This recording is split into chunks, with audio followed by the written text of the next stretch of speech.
مولانا ابو القاسم مصطفیٰ محمد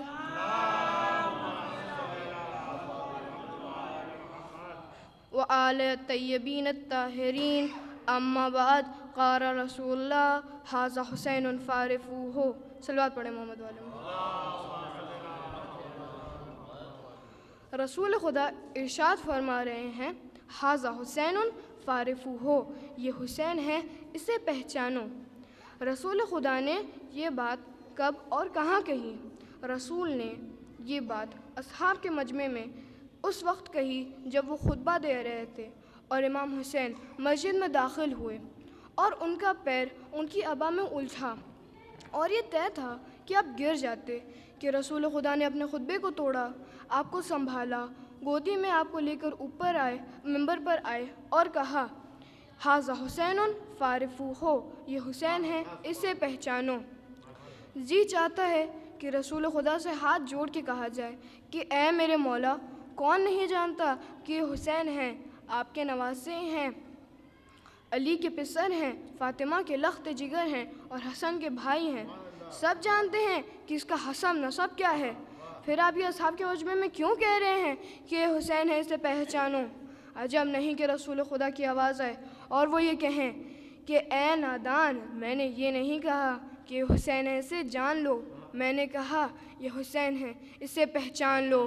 صلوات پڑھیں محمد والے محمد.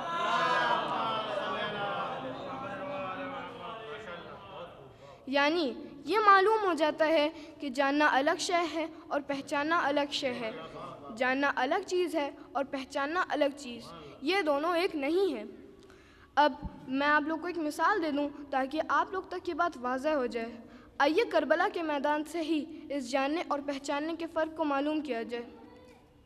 کربلا کے میدان میں جتنے بھی امام حسین کے قاتل تھے سب امام حسین کو جانتے تو تھے ہی، کیونکہ اگر نہ جان رہے ہوتے تو تیر کیسے چلا رہے تھے، تلوار کیسے چلا رہے تھے، نیزے کیسے چلا رہے تھے. جانتے تھے کہ تلوار کس پہ چلانی ہے، تیر کس پہ چلانا ہے اور نیزہ کس پہ اٹھانا ہے. جو جتنے بھی قاتل حسین تھے سب امام حسین کو جانتے تھے، لیکن انہی قاتلوں کی صف اگر نہ جان رہے ہوتے تو تیر کیسے چلا رہے تھے، تلوار کیسے چلا رہے تھے، نیزے کیسے چلا رہے تھے. جانتے تھے کہ تلوار کس پہ چلانی ہے، تیر کس پہ چلانا ہے اور نیزہ کس پہ اٹھانا ہے. جو جتنے بھی قاتل حسین تھے سب امام حسین کو جانتے تھے، لیکن انہی قاتلوں کی صف سے ایک حر بنا جو حسین کو پہچان گیا. صلوات پڑھیں محمد والے. یعنی جاننے اور پہچاننے کا فرق صرف یہ ہے کہ اگر انسان کسی کو جانتا ہو تو قاتل بھی ہو سکتا ہے، لیکن اگر پہچان جائے تو حسین کا طرفدار بن جاتا ہے. صلوات پڑھیں محمد والے. لہٰذا رسول کی یہ حدیث صرف اصحاب کے مجمع کے لیے نہیں ہے بلکہ ہم سب کے لیے ہے، ہمارے اور آپ کے لیے بھی ہے. ہمیں حسین کو صرف جاننا نہیں ہے، انہیں پہچاننا ہے، کیونکہ اگر صرف جاننے کی کوشش کی تو ہم حسین کا حق معرفت ادا نہیں کر پائیں گے. تو اب حسین کو پہچاننا ہے تو حسین کو پہچنوائے کون؟ صرف رسول خدا ہی حسین کو پہچنوا سکتے تھے. کوئی ذاکر حسین کو نہیں پہچنوا سکتا، کسی شاعر یا کسی مفکر میں یہ دم نہیں ہے کہ وہ حسین کو پہچنوا سکے، کوئی ادیب حسین کو نہیں پہچنوا سکتا. صرف رسول خدا ہی حسین کو پہچنوا سکتے ہیں. اور ذاکر تقریر کر کے امام حسین کو نہیں پہچنواتا بلکہ اپنے آپ کو پہچنواتا ہے کہ دیکھو میں کس گروہ سے تعلق رکھتا ہوں اور میں کس کا مارنے والا ہوں. شاعر شعر کہہ کے امام حسین کو نہیں پہچنواتا بلکہ خود کو پہچنواتا ہے کہ دیکھو میں کس کا ماننے والا ہوں اور کس سے تعلق رکھتا ہوں. اگر یقین نہ ہے تو میں آپ لوگ کو ایک مثال دے دوں. آج ہم سب پڑھتے ہیں شاہ است حسین، بادشاہ است حسین، دین است حسین، دی پناہ است حسین، سر داد نہ داد دست در دست یزید، حقا کی بنا لا الہ است حسین. اگر میں آپ سے پوچھوں کہ یہ کس کے اشعار ہیں تو آپ سب ایک زبان ہو کے کہیں گے کہ یہ خواجہ معین الدین چشتی کے اشعار ہیں. تو ان اشعاروں کو سننے کے بعد یہ تو معلوم ہو جاتا ہے کہ خواجہ معین الدین چشتی ایک شاعر تھے، تو انہوں نے اور کئی شعر بھی کہے ہوں گے. اب اگر میں آپ سے پوچھوں کہ آپ خواجہ معین الدین چشتی کا کوئی بھی اور شعر سنا دیں تو آپ نہیں سنا سکیں گے. کیوں؟ خواجہ معین الدین چشتی کے صاحب کو یہی شعر کیوں یاد ہے؟ وہ شاعر تھے تو انہوں نے اور کئی شعر بھی کہے ہوں گے، آپ کو اور کیوں نہیں یاد؟ اب آپ مجھے بتائیے کہ خواجہ نے ان 4 مصرعوں سے حسین کو پہچانوا دیا یا حسین نے خواجہ کو؟ صلوات پڑھے محمد والے۔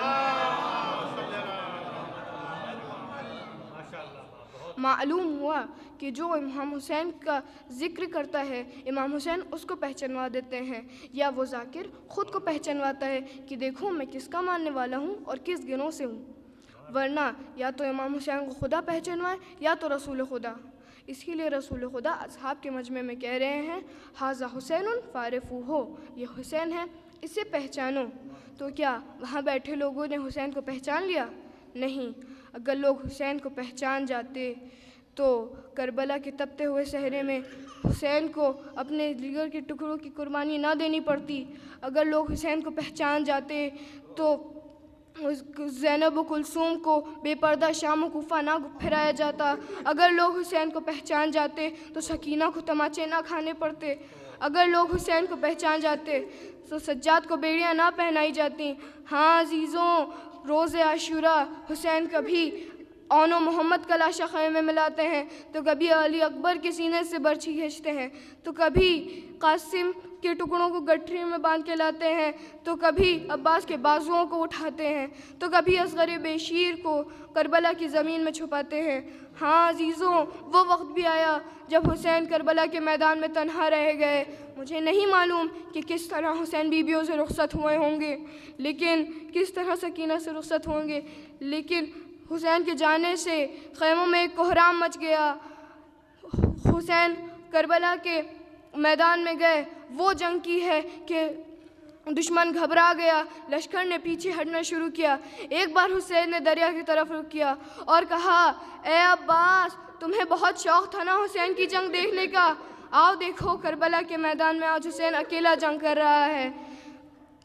عصر کا وقت آیا، آسمان سے صدا آئی بس حسین بس، لوٹ جا اپنے رب کی طرف۔